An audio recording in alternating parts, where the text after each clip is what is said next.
All right, let's get right into it then. Most conversations around wealth focus on assets, businesses, tax strategies, exits, but there's a foundational layer that almost nobody's talking about because, in my opinion, here's the truth. If your ability to think, decide, operate at a high level starts to decline, everything else you've built becomes fragile. So today, we're talking about what I would call one of the most overlooked forms of uncommon wealth, which is your brain. And I've got someone here who spent decades operating at the intersection of performance, cognition, and human potential, Dr. Bill Morgan. Great to have you here. Thanks, Judd. Thanks for having us. Bill, before we go anywhere, give us the quick version of your story, not the polished bio, but the real path that led you into this world of brain health, performance, and working with some of the highest performers on the planet. So, I bet I started off early on. I went and joined the military at 17 years old. Got in Marine reconnaissance, special operations, scuba diving, parachuting, demolition. From there, when I got out of active duty, I was transferred over to a spec warp to a Navy Special Warfare Frogman as a reservist while I was going to college, and went into private practice, and eventually went on to Walter Reed, Bethesda Naval Hospital, then Walter Reed, before the war began. And during this period of time, I started taking care of members of Congress, the Supreme Court, the Joint Chiefs, and the White House. And then when the war broke out, we had a lot of these injuries coming back from the war in Afghanistan and Iraq. And what we found was we had a lot of amputees, and these are the injuries that are characteristic of these wars were amputations and traumatic brain injuries. While we understand amputees very well from what we've learned during the wars, we still don't quite understand what's happening with the brain. It's kind of an enigma. So at Walter Reed, Bethesda, they poured a lot of money into our brain center, the National Intrepid Center of Excellence. And we learned a lot about enhancing the brain's ability to heal. You see, for years they thought once you've had a traumatic brain injury, it doesn't get better. But now we know that with brain injuries or even age-related decline, there's things you can do to enhance what we call neuroplasticity, the body's ability or the brain's ability to change, adapt, and to overcome impairment. So we did a lot of research here. And then as I left Walter Reed after the end of the wars, I came to Parker University, and we built, not at our campus, but at the Dallas Star where the Dallas Cowboys are at, Parker Performance Institute, where we put these modalities together. They're specifically designed to enhance the brain's ability to heal. And that's what we found. And so we study this there's many things you can do to enhance memory, cognition, and decision-making ability. You said something in your email to me that really has stuck with me since I read it, that without cognitive capacity and resilience, everything else we build is fragile. Let's kind of unpack that a little bit. When you look at high performers, entrepreneurs, athletes, executives, what actually breaks down first when the brain isn't operating at a high level? Is it decision making, risk tolerance, emotional control? What would you say? Boy, all those things, but decision making. So one of the things we've learned is if you really want to train to prevent cognitive decline, dementia as you age, train for rapid decision making. Things that make you decide quickly. That is the thing that really goes first. So one of the things we like to do is, and you're going to see some of these modalities we have, we might have somebody spinning around 365 in a gyroscope, shooting targets, having to make rapid decisions, have to processing a lot of data that enhances those neuroplastic changes. It opens the brain's ability to receive input. And then we might find some place that they might have a deficit, balance or focus, and work on those things. Do most people realize when it's happening, when it starts happening, or is it because people tell them? Like, how does this recognition that I'm not operating at my highest level start to manifest itself? Well, frequently people will notice something they call brain fog, or they just have a hard time focusing. But we normally found at Bethesda and Walter Reed was the spouse would identify it first, and the spouse would want them to come in, or a friend would like, that's my spouse, but it's not quite the same as before they went to war. So a lot of times people can recognize it, but most people come to us at the recommendation of someone who loves them. Got it. Got it. This is an aside. It's not on my list of questions, but it made me think about it when you were talking about it by the way, thank you for your service. Um, with the soldiers that were coming back, we say athletes now, football players, soccer players do heading of the ball, have CTE, right? How much of that do you think would have been considered CTE at the time? And then is there a way, I was in a discussion about this weekend with the guy on the golf course, is there a way to start to fix or improve or heal a CTE diagnosis? Boy, CTE or encephalitis is a lot tougher to work on, and that's a chronic inflammation of the brain. As for those who might not know, we can see it on dissection on autopsy after someone's died. A lot of professional football players who've had blow after blow after blow to their head have had suicidal thoughts, and they'll dedicate their body to science so that we can evaluate that. So CTE is a lot more difficult to understand. We don't understand all of it, other than we know that you can't take unlimited numbers of blows to your head. And in fact, in special operations, they're finding things that doesn't seem as, seems as innocuous as boat rides over the horizon. Like one of the ops we would do, we would parachute over the horizon with a boat. We throw a boat out too in the ocean. We parachute, we swim over the boat, we get in it, and we go for 40 miles over the open ocean and just pounding you. And as you get closer to your target, we'll put swimmers in the water about 3 miles out from the target, and they swim to the surface for a mile and a half, a mile and a half underwater, hit the target, and then reverse it. And you go back out to meet your submarine or patrol boat. So, I was in military for 14 years. The part that got me the most was those boat rides, the pounding of that. Yeah. But that repetitive trauma can accumulate, and you can have the symptoms of encephalitis or mild TBI.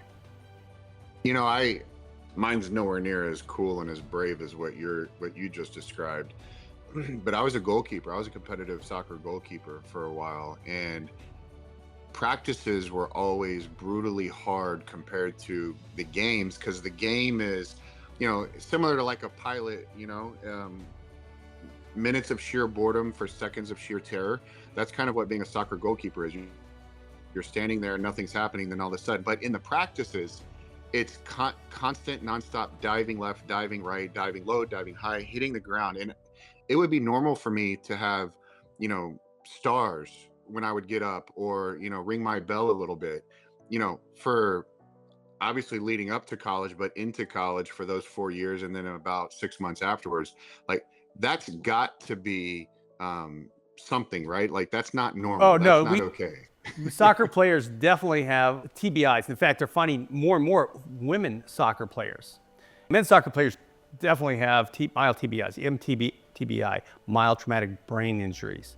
But for women, because they have smaller upper bodies, like when you were younger, you might have done push-ups and pull-ups and worked out with weights to add more upper body, where women might work on lower body. Their necks are more slender, so they're more likely to have an injury. In fact, we're doing some work with Formula One racers they also tend to have a lot of TBIs, and it's associated with neck strength.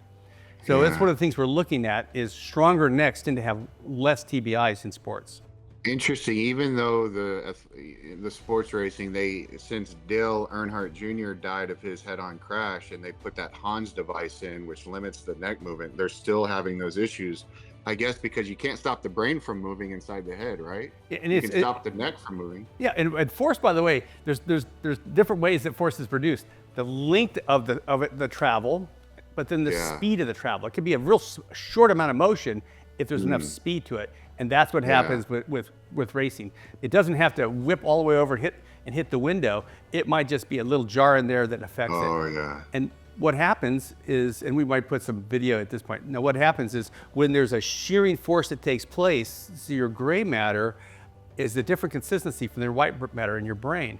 So if there's a jar like that, you'll have the move at different rates, so there'll be a shear and actually can tear some of the neurons, the nerve cells, and that causes the symptoms or the effects of mild traumatic brain injury. Thanks for letting me go down that rabbit hole. Oh, I, no. I didn't expect to do that. But on this show, we talk about uncommon wealth, which is really about building up life and a legacy that holds up under pressure. So let me ask you this, Bill. Where does brain health sit in that hierarchy? Is it a component or is it the foundation everything else sits on? Well, this is our universe. Our brain is our universe. And our commitment is, we have a human performance initiative here at Parker University to explore and research human performance, human adaptation, but also longevity. And our goal is to make sure we pursue 20 more good years. Because it doesn't matter if you live longer if they're not good years. So we want to have 20 more cognitive good years. So if I'm 68 years old and I want to have 20 more cognitive good years that gets me to the finish line at 88, what can I do to get there? What is it going to take to make sure that I'm sharp and when I'm 78 and 88 and healthy? And if you don't have brain health, what good is all the money in the world? And also, if you can't make good, sound decisions, if you can't remember your family members, if you can't love and laugh and learn, those are things that we need to pursue.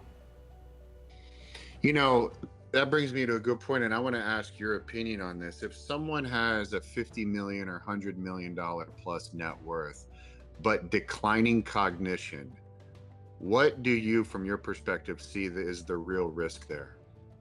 Boy, the real risk is, of course, getting in dementia of any type. You slow down. Of course, you could lose your wealth too. You make bad decisions, and people are out there to try to encourage you to make bad decisions.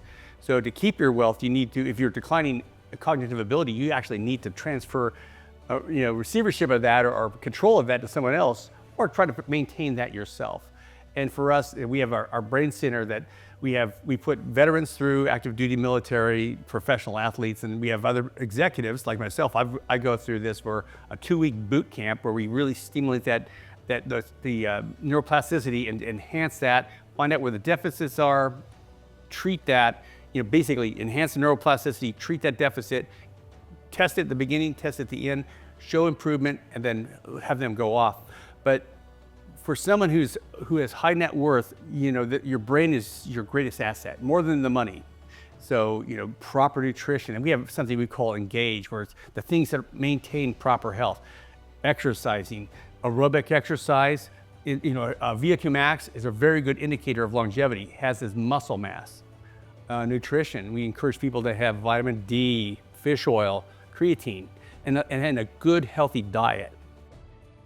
How do you see that advice differing from their primary care physician? I'd say most people who are with it right now understand that exercise, nutrition, proper sleep, keeping your weight down, all those things contribute to proper cognition. It's a matter of, does your doctor have time to sit down and explain that to you? And are you willing to receive it? If you understood how valuable sleep is, for example, in preventing dementia, you would pursue sleep. Does Parker University have an executive level program? You just mentioned it's a 2-week boot camp, but beyond the boot camp, do you have like a maintenance program or something if I'm a high functioning entrepreneur and I really am concerned and want my brain health to stay functioning at its highest possible level? Do you guys provide those kind of services? Yes, we have a 1 day, you come in, you get your baseline. Here's where you stand. It'll be things like balance, memory, your ability to focus. What I had one woman came in, she was executive and she hit her head. She had a hard time reading, and we found out that her eyes were not focusing after that head injury. And with simple training she did at home, she was able to align it and her symptoms went away. But we start that up, and depends where you're at. It could be that we manage you periodically with visits. If you want to come for a 2-week intensive, that's where a lot of people do, or just to have you come in for home-based care. The big thing is identifying where you're at. Are if you don't have deficits, that's good to know. It's your baseline, so you can come back in periodically to measure your baseline. But if you do have a deficit, we could specifically address those things and have you work on those with our doctors, with our therapists, with our physicians. I'm thinking about it like most entrepreneurs, successful business owners, I'm overgeneralizing, but most, tend to be very cognizant of their physical health. Most try to eat fairly well. It's difficult when you travel a lot, but try to eat fairly well. Try to stay active. But if I think about it, there's really nothing outside of their ordinary business endeavors and interactions. There's nothing that I'm doing. I would assume it's the same for them. There's nothing I'm doing to work on my neuroplasticity. Well, if you're exercising, exercise is one of those things that stimulates it greatly. Walking, running, Okay. lifting weights, that does stimulate it. Of course, Golf. golf is very good at that. It's Okay, concentration. good. All right, keep going. Yeah, so golf is, yeah, you're gonna like that one. Golf is really good, but but you also need to pursue VO2 max, that your ability to metabolize oxygen, and muscle strength, and then reactive time with your muscles. Having big muscles, Okay. strong muscles, and fast muscles, especially your legs. So part of my brain health is maintaining VO2 max and pushing my muscles as Yes, oh, definitely. well. Okay. We also know sleep. There's Yeah, something you keep coming back to I'm that. gonna go into that. We learned a few years ago there's something called the lymphatic system. We have the lymphatic system for removing toxins. Yeah. Well, your brain has a system that cleanses itself. Your cerebral spinal fluid will cleanse out tau proteins. And tau proteins are associated with Alzheimer's. There's multiple factors for Alzheimer's, but when you sleep and go into deep sleep, you have certain cells, your astrocytes in your brain shrink by 60% and allows that to flush out. People who sleep 5 hours or less a night are much more likely to have Alzheimer's than those who sleep 7 hours or more. So good quality sleep is really important to prevent dementia. Bill, you've sat across from some of the most successful people in the world, Michael Phelps, Gary Vee, people at the highest level. Here's what I'm curious about. And what are the blind spots that successful people specifically have when it comes to their brain? Boy, a lot of them in sleep. A lot of them, they don't want to sleep enough. Obviously, Michael Phelps, he gets sleep and he gets exercise. And for him, he is a consistent animal. He never took a day off. He didn't take a day off for 7 years. He had singular focus to be the best in the world. That was his superpower. He might have had, he might have not been able to experience relationships like he should have because of that. Let's see, I've had quite a few other interviews with different people. I don't want to throw anybody under the bus. No, I got you. But a lot of let's them. Let's talk about. I mean, I'm not throwing him under the bus, but he says it all the time. Donald Trump, right? He says he doesn't sleep but a couple hours. I mean, how can he function at that level and only sleep a couple hours? There's rare people. He also drinks a lot of caffeinated Diet beverages. Coke? Yeah, Yeah. Diet Coke. He drinks a lot of it. So that's an issue. It eventually catches up to you. He has great resilience, though. I mean, for him to be 80 years old and get by with a couple hours sleep a night, it's a rarity. There's very few people who can do that. 1 or 2% of the population can handle 5 hours of sleep consistently without their performance decreasing. And people, I think it was Einstein was one of those people, and a few others along the way. There's very few of those that don't have cognitive decline or reduced performance with lack of sleep.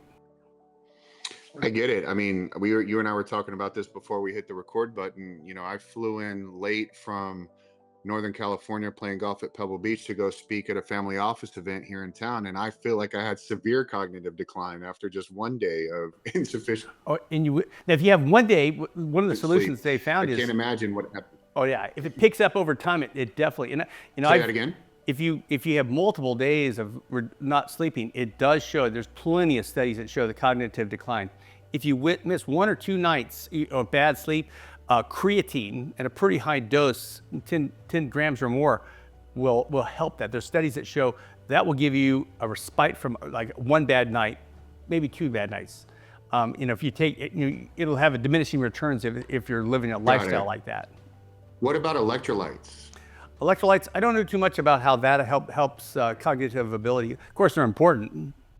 Yeah, okay. Well, let's make this practical. If someone listening right now is operating at a high level, functioning at a high level, What are the early warning signs that their brain performance is starting to slip? I mean, not catastrophic, but the subtle signals. Well, they'll forget things. There's a point where the same things for not getting enough sleep and a little decline will be the early signs of Alzheimer's too. So you got to make sure you get a proper diagnosis for this too. But you're forgetting things, you get lost, you get easily angered, frustrated. You have a hard time doing tasks that you normally could do, and maybe you're not enjoying relationships like you once had.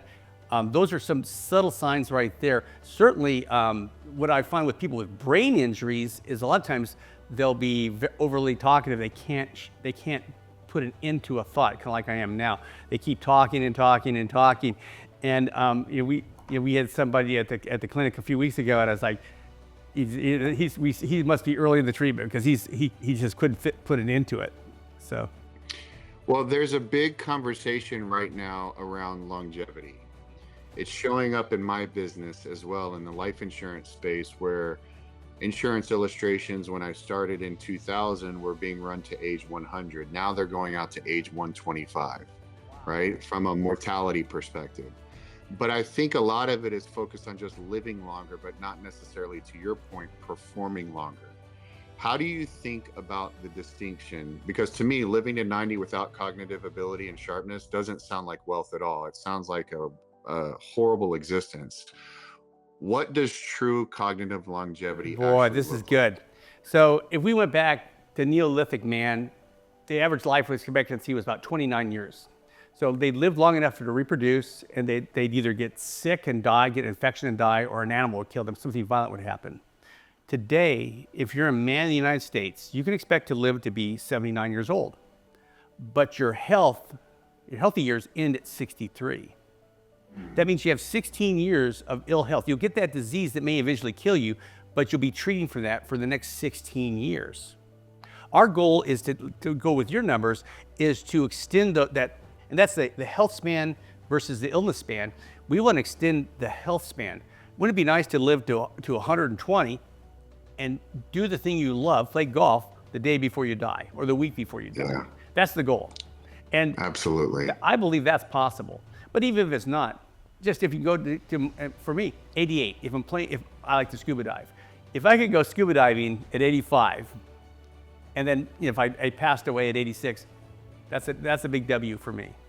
But that's the goal for me. That's our goal in our research. That's our goal with our clinic, is to extend the number of good years that we have.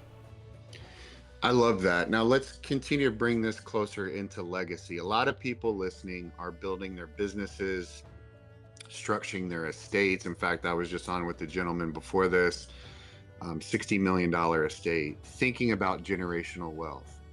But all those decisions rely on clarity and judgment. So here's the real question. How much of someone's legacy outcome is actually tied to their cognitive performance over time, from your perspective? Boy, I think part of it is setting your wealth management. Now, and I'm not an advisor of any type. This is not my field, but I would think. No, this is Dr. Bill Morgan. Setting it up where it's automatic and you can't lose the money. Setting up in systems that actually preserves wealth. And there's still people who would invest and take chances, but I would say have a corpus that's managed, very safely, and maybe put some controls in there, because there's scammers out there. As you get older, we become more vulnerable, and part of the problem is your prefrontal cortex, your ability to perceive and break and make decisions is impaired. That's normal aging. And it happens whether we have those 20 more good years or not. So there's a point where you want to protect yourself from that. And I would recommend putting controls in so that you just can't, transfer the money over easily without having, somebody in your family or somebody else help you out on that. I agree with you. And that's why trusts exist and trustees exist and things like that. Now, let me switch back to the brain. In reality, how much control do we actually have over this? Because most people assume cognitive decline is just part of aging. Most of it is under your control. If you surrender to it, well, look at yourself right now and myself. I lift weights, heavy weights right now, pull-ups, push-ups. When I was a kid, nobody 68 was doing that. Nobody was lifting heavy weights that I knew of. because they didn't think you could. You have a great amount of control over it, but you have to live the lifestyle. You have to be purposeful in what you do. Most of the factors, even if you have genetic predisposition for Alzheimer's, the majority of it is under your control. Do you smoke? Do you excessively drink? Are you sleeping? Are you eating properly? Are you having social interactions with people? Those things you have control over. If you understand those, you have a much more likely, it's much more likely that you'll live a long, healthy, cognitively healthy life. What's the non-negotiable if someone wants to stay sharp into their 60s, 70s, and beyond? So 60s, I've got that one dinged. I hope I'm sharp. And I'm getting on the 70s. So the big thing is exercise, VO2 max is good, muscle strength, sleep, and anti-inflammatory diet. Those are the big things. Of course, staying active mentally, doing challenging things. What we also find is this is a sign that you'll see in other people as they age. They'll start pursuing idiomatic conversations. By that, they'll say the same phrases over and over again. Like, I know somebody who always says, the more things change, the more things stay the same. Says that 20 times in a conversation. Or, and you know what I'm talking about. You've met people who are older and they just keep going back to those phrases. And it's not authentic conversation. It's just fillers. So that's a symptom of somebody in cognitive decline. And that's see what happens is your brain, just like you're always seeking efficiency of motion in nature, if you're walking across the desert, you assume, for survival, your body needs to assume the most efficient gait. Throughout all of history, we're pursuing efficiencies, the least amount of energy. And since 20% of your energy and your oxygen goes to your brain, it needs to be efficient. Otherwise, you're gonna lose a lot of energy. So people use these well-traveled pathways in your brain to, because it's energy efficient. But in time, you become bound by that. You no longer are breaking out of that. So it's good to have conversations, learn a new language, learn an instrument, engage in meaningful conversations that require authentic thinking. Do you think brain health becomes one of the dominant conversations in wealth, performance, and leadership, or does it kind of stay under the radar, overlooked, kind of where it is right now? Well, human performance, adaptability, and longevity is the fastest growing aspect of healthcare. It's a part of healthcare that people are much more likely to spend discretionary funds to pay for. For most of us, most of the money that we spend in our entire life on our healthcare we spent our last 2 weeks of life. 2 weeks. 2 weeks. As you're dying, as you're in a hospital and they're doing all these tests. Wouldn't it be better to move that to your 50s or 60s or 40s and really identify what's going on and then spread that out so you can live longer, healthier lives than spending so much of our healthcare resources on people who are 90 years old and dying? What happens if people continue to ignore this or don't think it's a big deal or don't, believe that VO2 max, sleep, and creating new pathways will create the longevity? What happens? Well, the evidence is clear. Those people who have high VO2 max and good muscle mass, those are two highest predictors of longevity, right there. Those two right there. If you want to live long, you can't ignore those. And we all know people who live in their 90s and they smoke and they drink whiskey and they're burning healthy until the day they drop dead at 95. They're the outliers. But for most of us, you need to have muscles and you need to have the ability to process oxygen. Those two things right there are the biggest predictors of longevity. So this, to me, Bill, has been a powerful conversation, not because of the content we're providing for the listeners, but because the validation and the importance of it for my own health, right? Because if you strip everything down, businesses, investment strategy, none of it works without the ability to think clearly, make decisions, and operate at a high level. And I think that might actually be the ultimate form of uncommon wealth, right? So, Bill, I appreciate you coming on and sharing this. Well, thank you, John. Thanks for having me. Yes, sir. And how can people find you? Oh, I would say if you're interested in our brain center, it's Parker Performance Institute. We can find us on the internet, or Parker University in Dallas, Texas. You froze. And you've got a YouTube channel. That's right. The Parker has a YouTube channel. Yeah. Oh yeah, we have Which we'll put into the description section. Okay. We'll put all these things in there, and a YouTube channel, and on Facebook, and on LinkedIn. So that's good. Yeah, and then you're big on LinkedIn, and if you're ever in the Dallas area, reach out to Park University and go get your cognitive levels checked, right? Yes. And see where you're at. Yes, and also we have neuroscience degrees, and we're soon to have a neuroscience PhD as well. Yeah, it's a full-on university. Mm-hmm. That's awesome. Bill, thank you for your time. Thank you, John. Thanks.